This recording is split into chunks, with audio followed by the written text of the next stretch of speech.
¿Qué tal? Hoy me gustaría hablar de un tema que creo que les puede servir. Básicamente me gustaría darles algunos consejos, algunos tips para diseño de sonido de cine y se me ocurrió empezar por algunos consejos sobre sonorización. ¿A qué llamamos sonorización? Llamamos sono a lo que habitualmente también se llama Foley. En Estados Unidos le dicen Foley porque Foley fue un señor que inventó esta técnica. Básicamente es la grabación de sonidos puntuales en un estudio. ¿Qué pasa con el estudio? El estudio está insonorizado, por lo cual, pongámosle, si queremos grabar unos pasos, entonces ponemos el micrófono bien cerca y tenemos a una persona caminando en el lugar y después esa grabación se pone por encima de la imagen de una persona caminando, pongámosle, ¿no? Bueno, esto puede tener un efecto interesante porque básicamente se hace foco sobre un detalle que en la imagen por ahí es chiquita, pero al ponerlo con sonido muy nítido, entonces se amplifica. Entonces, por ejemplo, si tenemos varios personajes caminando, pero un personaje que es el protagonista, queremos enfocarnos sobre él, quizás al poner el sonido de los pasos de esa persona resalta por sobre el resto. Y así, digamos, podemos imaginar un montón de motivos por los cuales focalizar sobre un elemento en la imagen a través del sonido nos puede ayudar. Ahora, en contraste con esto, puede suceder un efecto que para mí es negativo, que es que ese sonido suene demasiado artificial. Por ejemplo, nosotros cuando estamos en la calle, si miramos, les digo que, digamos, les propongo que hagan este ejercicio cuando estén en la calle, miren a alguien del otro lado de la calle, cruzando la calle, y vean, digamos, véanlo caminar o véanla caminar y traten de oír ese paso. Lo más probable es que no oigan nada, y entonces contrasten esto con el sonido que hace una persona cuando camina en el cine. Acá tenemos un contraste básico y que creo que es muy importante para tener en cuenta entre la forma en que oímos, entre comillas, naturalmente, o lo que habitualmente oímos en una situación de estar en la calle, versus la forma en que se oye en el cine, cómo se enfatiza un sonido en el cine. Un ejemplo extremo de esto es como, por lo general, las películas de guerra tienen a los personajes, por ejemplo, a los soldados caminando con un arma en la mano y suena constantemente el ruido del arma, tipo muy exagerado. Ahora, el arma no suena cuando uno la tiene en la mano y de hecho no es conveniente a un soldado hacer ese ruido porque el contrincante podría, digamos, oírlo y dispararle. De hecho, en la guerra no hay que hacer ruido.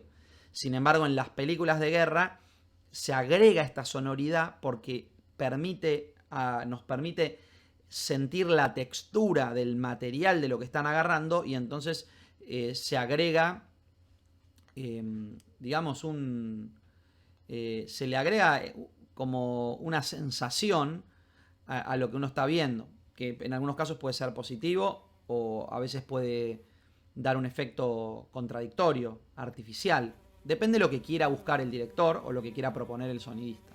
Pero tenemos que tener en cuenta entonces esta diferencia entre lo que llamamos sonidos solos y lo que llamamos sono o Foley, un sonido que habitualmente es más artificial, en contraste con los sonidos solos, también llamados wild tracks, que son los que grabamos en la locación. Ahora, la circunstancia del rodaje nunca es la ideal para grabar un sonido. En general la gente no quiere quedarse callada, hacer ruido, etc. Por lo cual, en realidad, lo ideal es tener un acervo de wild tracks, es decir, de sonidos solos, hechos en condiciones más contenidas, más como prolijas.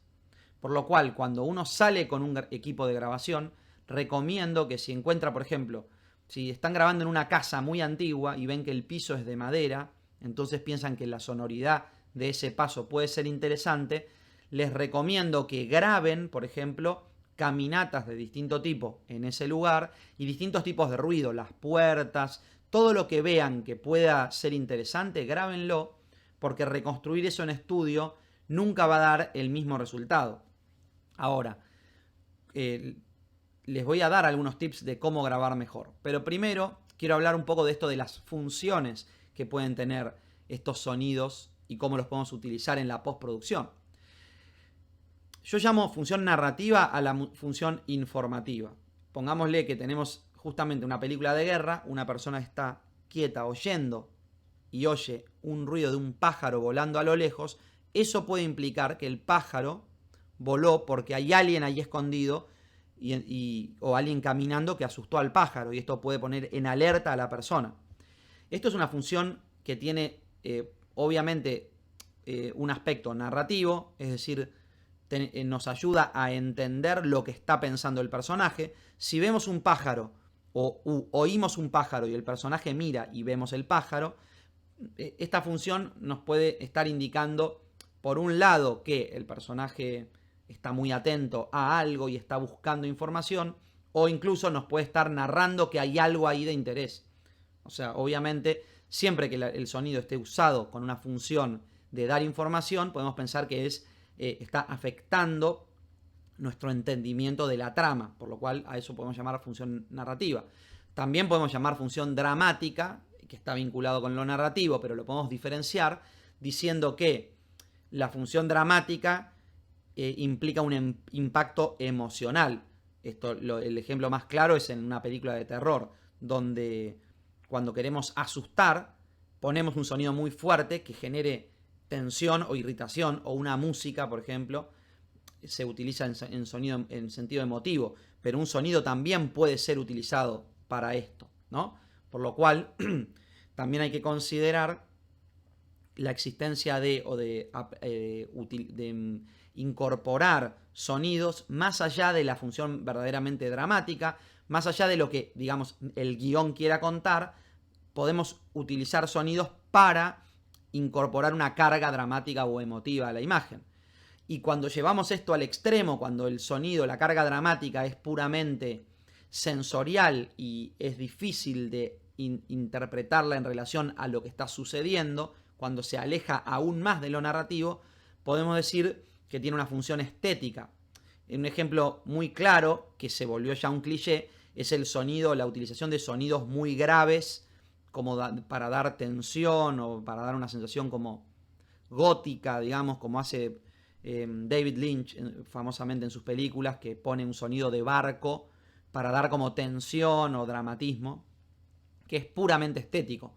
Un sonido muy grave o un sonido muy agudo, sonidos que están desconectados de su función narrativa, es decir, ese sonido no está puesto para hacernos entender que hay una fuente sonora generando ese sonido en la imagen, sino para dar como un color, un tono puramente estético a la película. Una lectura afecta emotivamente, pero no con una emoción que debe ser pegada a lo narrativo, sino que es puramente estético, digamos, con fines puramente estéticos. Una última función que yo separo es la función rítmica, y la función rítmica me refiero a, por ejemplo, cuando algo se repite de manera constante, con una separación específica, puede dar un ritmo de lectura a la imagen. Imaginemos este mismo personaje de la guerra que está esperando o mirando alrededor a ver qué pasa, y se oye un sonido rítmico, por ejemplo, se oye un paso que camina lentamente y de golpe se frena. Entonces podemos imaginar ahí, o podemos entender que el efecto, ya sea estético, dramático o narrativo, que se produce es a causa del uso o de la modificación de un ritmo. Y esa modificación, a veces lo que nos llama la atención es cuando cambia. Es decir, por ahí algo que rítmicamente se repite no lo notamos hasta que eso para. Imaginemos que estamos en una escena en donde hay una catarata de fondo y de golpe esa catarata deja de sonar. ¿Qué pasó con ese agua que estaba ahí? Miramos para todos lados, entonces había algo que constantemente, algo continuo que se detuvo. Lo mismo con cualquier elemento rítmico, una gotera, por ejemplo, y esa gotera dota de ritmo a la imagen. Imaginemos que sin que nos demos cuenta, esa gotera empieza a acelerar el ritmo. Eso puede ayudarnos a dar una carga emotiva a la imagen. por ejemplo, generando aceleración en la lectura, o al revés, algo que va muy rápido, tac, tac, tac, tac, tac, tac, ¿no? Como ese goteo, puede enlentecer. Eso nos puede dar la sensación de que, por ejemplo, un personaje está prestando más atención y por eso el tiempo parece pasar más lento. No importa cómo, ustedes van a tener que inventar esos métodos de uso. Esta idea de las funciones es solamente como sugerencias para que puedan pararse analíticamente frente al diseño sonoro, ¿no? y pensar la imagen en términos de posibles funciones del sonido, ¿no? Ahora, un par de recomendaciones sobre cómo grabar sonidos solos, ¿no? Esto del sonido solo es, como les digo, una forma de grabar sonidos en locación, pero que puede tener, digamos, la virtud de un sonido más natural, menos artificial, mientras que va a tener algunos problemas, porque las locaciones siempre son más ruidosas que el estudio. O sea, tienen la virtud de la naturalidad, pero justamente la dificultad de la dificultad de la naturalidad misma. Por lo cual, lo principal que tenemos que tener en cuenta, o lo primero que tenemos que tener en cuenta, es que debemos minimizar el fondo. Es decir, no, si nosotros, digamos, la típica actitud amateur sería decirle a un amigo, ponete a caminar, y pararse con el micrófono desde muy lejos a apuntarle al que camina. ¿Y esto qué pasaría? Está bien, en una situación o escucha con el auricular, en una circunstancia ruidosa, por ahí no notamos que hay un ruido de fondo muy presente, pero cuando vayamos a la sala de montaje o a la sala de postproducción de sonido, a la sala de edición, y pongamos ese sonido, vamos a notar ese fondo cuando querramos subir el volumen. A ver, subir el volumen a los pasos porque me parece muy interesante. Quiero darle volumen. Le subís el volumen, sube el fondo. Y ese fondo es muy difícil de sacar. Si queremos ecualizar o pasarle un reductor de ruido sobre lo que les voy a hablar en el futuro, sobre cómo minimizar ese fondo con métodos digitales, cuando querramos hacerlo, vamos a perjudicar el sonido. Por lo cual es conveniente que el micrófono esté lo más cerca posible de la fuente sonora. Entonces, lo ideal es que el micrófono esté muy cerca. Cuanto más cerca del pie, mejor.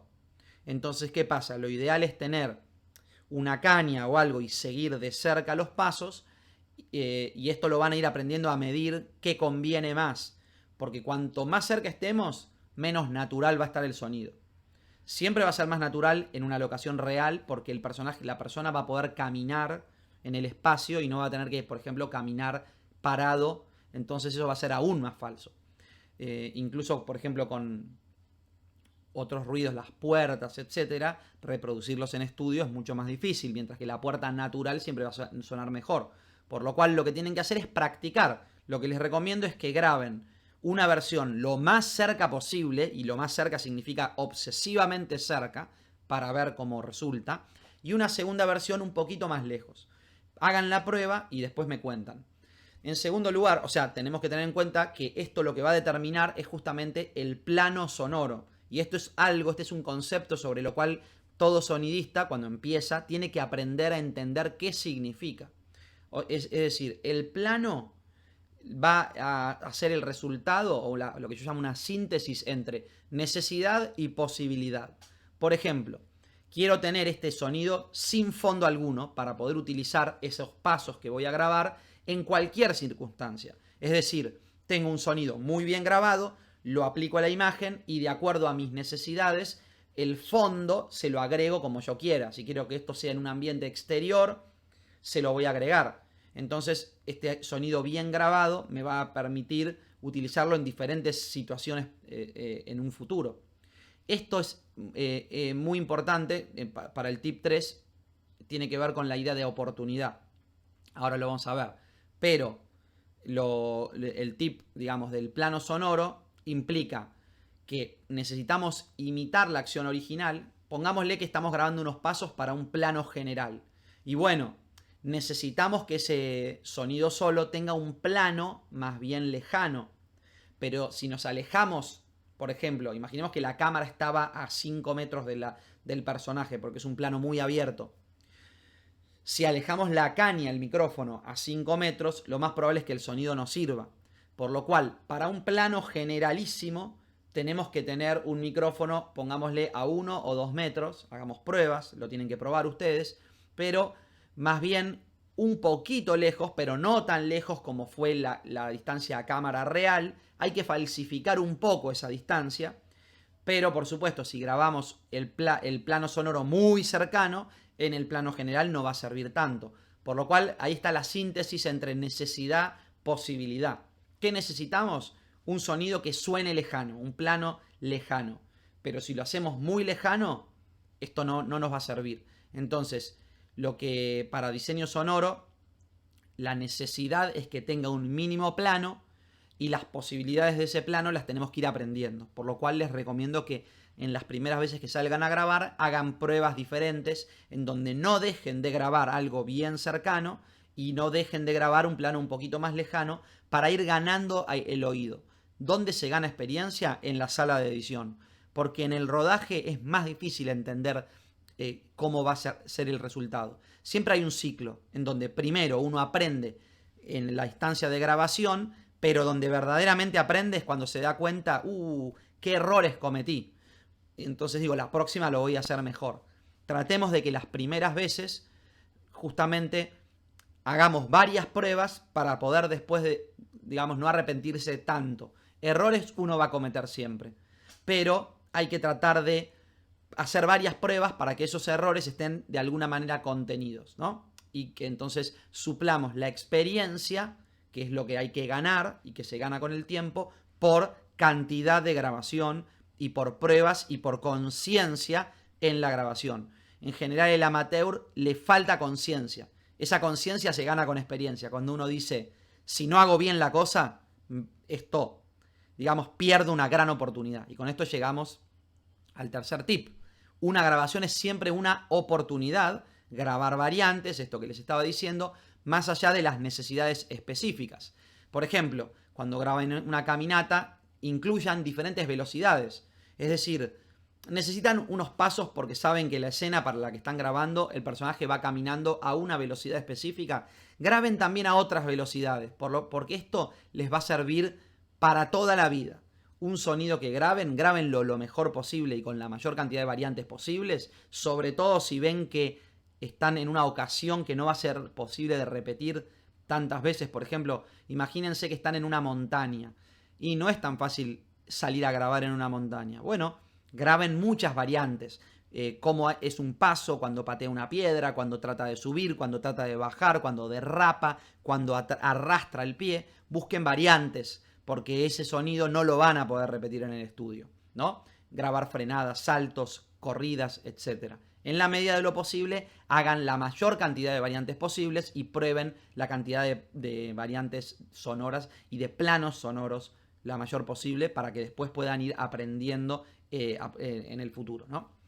Una cosa, si les está sirviendo este video que estoy haciendo, que planeo seguir haciendo más, quizás les sirva, por un lado, la guía que armé. Les recomiendo que se descarguen una guía sobre Pro Tools como principiantes, como para poder arrancar. Tiene algunos consejos que pueden servir no solo a principiantes, pero está orientada principalmente a la gente que quiere empezar en Pro Tools, así que les dejo acá en mi descripción y en un mensaje que dejo fijado arriba por si les sirve la guía para el Pro Tools que les creé especialmente para ustedes.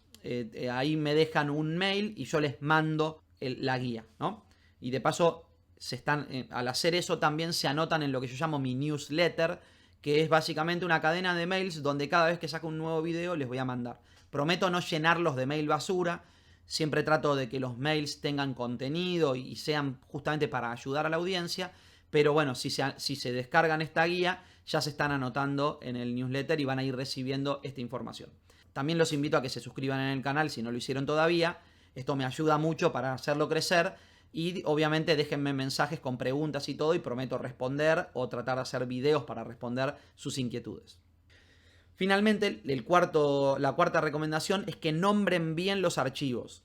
Nombrar bien implica, primero, tener un método, siempre nombrar o ir desarrollando un método para nombrar, porque en la medida en que nombremos siempre de la misma manera, por ejemplo, poniendo los sustantivos adelante, los adjetivos detrás, creando un código de nombrar propio, en la medida en que lo hagamos, eso nos va a permitir, a medida que hagamos nuestro propio acervo de sonido, que en el futuro, y con futuro me refiero a dentro de 5 años, cuando sigan trabajando en sonido, si su objetivo es trabajar en sonido, puedan volver a su archivo y encontrar, a ver, quiero buscar esto, ya sé cómo lo nombro, por lo cual llego mucho más rápido. Esta digamos, velocidad en llegar rápido al sonido que uno necesita es un diferencial. Es lo que nos va a hacer que nuestro trabajo valga más. ¿Por qué? Porque cobrando la misma cantidad de dinero que el otro, yo hago el doble de trabajo. Por lo cual, o cobro más y lo hago más rápido, o puedo decir que cobro más porque voy a hacerlo más rápido, ¿no? Y entonces nos van a valorar por eso. Todos estos tips están apuntados a ganar una experiencia lo más rápido posible y a adquirir un valor como sonidista lo más rápido posible. Finalmente, para editar sonidos solos, entonces esto que les decía, al igual que los ambientes, les voy a armar algún video sobre qué son los ambientes, que son un tipo específico de sonidos que vamos a grabar, por ahora no importa, pero así como vamos a trabajar con los ambientes, también con los sonidos solos y con el Foley, tenemos que trabajar en función de un recuerdo. Por ejemplo, nuestro archivo podemos tener un acervo de años de trabajo. Yo, por ejemplo, tengo una biblioteca, una audioteca de más de 15 años, donde tengo un montón de sonidos, pero siempre guardo en la memoria, este sonido está muy bueno. Entonces, cuando necesito trabajar, voy rápido al que sé que ya me sirve, ¿no? Entonces, guardar bien en la memoria, ejercitar la memoria de los sonidos que en el pasado nos sirvieron para ir rápido y poder resolver rápidamente. Esto no significa usar siempre el mismo sonido, pero cuando un sonido es el mejor para la circunstancia, no se preocupen en repetirlo. Van a ver que en las películas uno no lo nota porque el tratamiento va a ser distinto, porque es una pieza más, ¿no? Entonces, usen la memoria en el trabajo de edición, eso va a agilizar el trabajo. Y agilizar es muy importante. Por otro lado, cuando trabajen en la zona de sonidos solos, que en el futuro les voy a mostrar ejemplos, o pueden ir a ver algunos videos que tengo donde trabajo. Les voy a dejar acá un ejemplo donde estoy trabajando una película profesionalmente para que vean cómo es el trabajo. Cuando trabajo sonidos solos, ese sonido va a ser un bloque discontinuo. Yo tengo mi escena, ¿no?, que va de este punto a este punto en la película, y voy a poner fragmentitos de sonido. No es que voy a tener un bloque continuo del paso. Yo cuando grabé, pongámosle, una caminata, después esa caminata voy a recortar los pasos que me sirvan y voy a usarlos como bloques discontinuos, a donde les voy a poner les voy a poner fundidos de entrada y de salida siempre. De nuevo, esto lo voy a mostrar de manera práctica en otro video, pero básicamente lo voy a trabajar como fragmentitos, ¿no? Después les voy a mostrar bien sobre esto en otro video. Al mismo tiempo, cuando vayan a trabajar, cuando vayan a ver, a editar una caminata, por ejemplo, desplieguenlo sobre el Pro Tools, miren la imagen, aprendan a leer la imagen, ¿no?, la forma de onda, y de entender, por ejemplo, acá hay un paso. ¿Por qué? Porque la onda hace así. Listo. Entonces, ya miro la onda y digo, esto es una caminata en donde la persona en esta parte está más lejos del micrófono, en esta zona está más cerca, en esta zona se aleja. Bueno, voy a recortar este fragmentito que es el que tiene más en plano. O necesito unos un poquito más fuera de planos. Entonces, comparando, me doy cuenta de que este segmento del sonido tiene mayor plano sonoro, o me imagino por el pico, por la nitidez del pico, mientras que este es más redondeado el pico, por lo cual me imagino que el micrófono está un poquito más lejos y eso significa que tiene un poquito más de reverb. Todo eso que en una circunstancia de trabajo por ahí más amateur, uno se sienta, pone play, oye parsimoniosamente todo el sonido, que por ahí son 10 minutos de sonido, mientras que alguien más profesional directamente va a lo que sabe que le sirve. ¿Y cómo lo sabe? Porque tiene la costumbre de mirar la forma de onda y de saber cómo es habitualmente la forma de onda de un paso, de un ladrido, etc. Y sabe reconocer en un sonido de 10 minutos los segmentos que más le van a interesar. Por lo cual, esto entra más rápido por el ojo.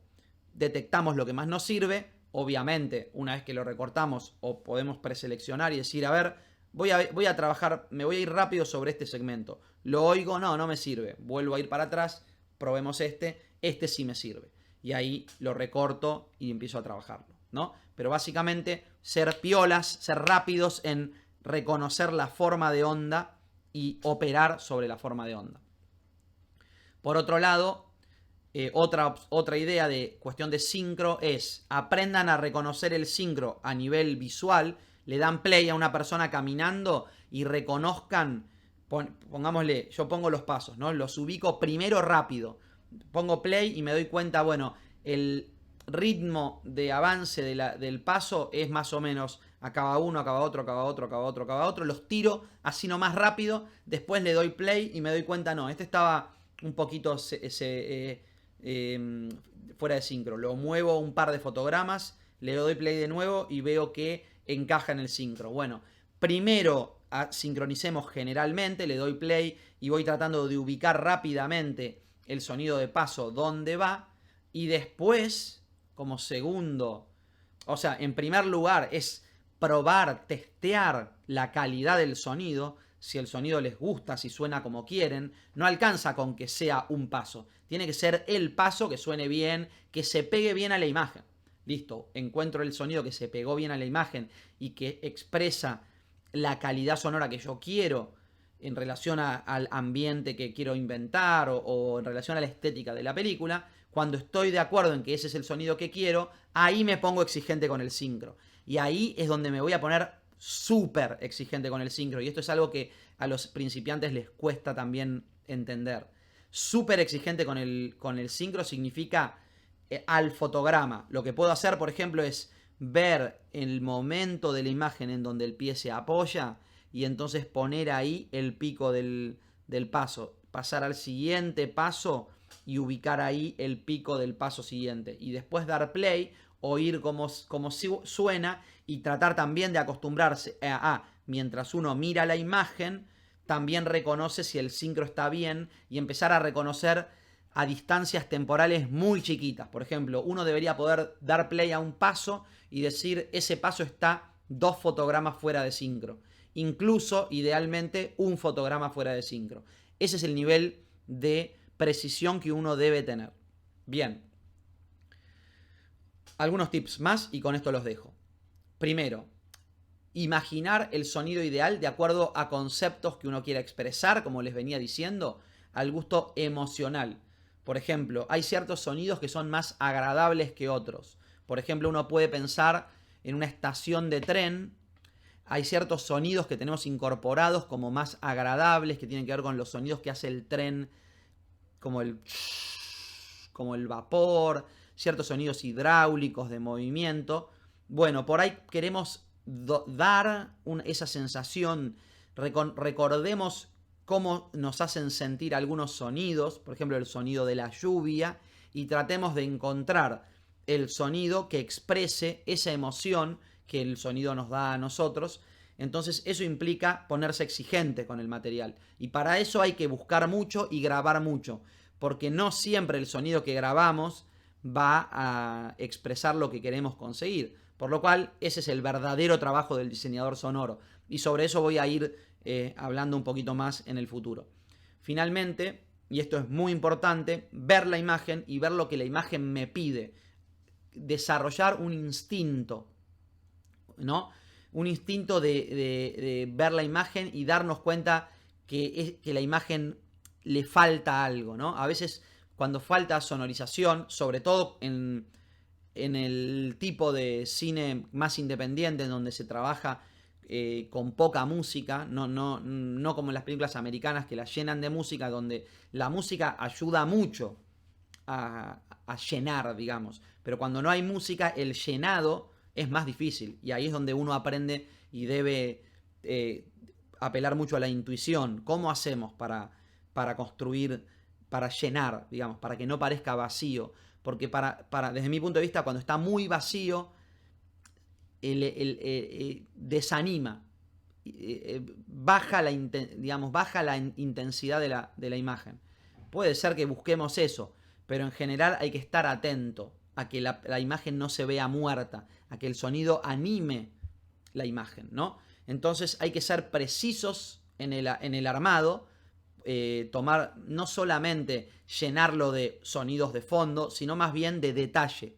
El detalle, por ejemplo, imaginemos que queremos construir la escena de un bosque. De nuevo, un sonidista principiante lo más probable es que vaya a un bosque con un micrófono en la mano, grabe, pongámosle un minuto, típico error de principiante, que lo ideal sería grabar por lo menos 4 minutos o incluso mucho más, 10 minutos sería lo ideal, pero graba 1 minuto y después pone eso como sonido de fondo. Y eso es un sonido todo difuso sin detalle, cuando por ahí sea preferible decir, en este árbol hay pájaros, me acerco y grabo esos pájaros. Acá hay un arroyito, me acerco y grabo el arroyito. Construir en base al detalle y no en base al sonido general, al ambiente general. Pero esto tiene más que ver con esta idea de ambientes, que es un concepto que tienen que aprender a entender y que es otro universo, separado del sonido solo. Es la base, digamos, la base sonora de la escena. Y sobre eso vamos a hablar en el próximo video, que se los voy a dejar acá, que en cuanto pueda lo voy a armar. Bueno, espero que les haya gustado. Si no están suscriptos, háganlo, porque me ayudan. Y déjenme mensajes con preguntas, etcétera, que me sirve. Eso es todo por hoy. Saludos y gracias.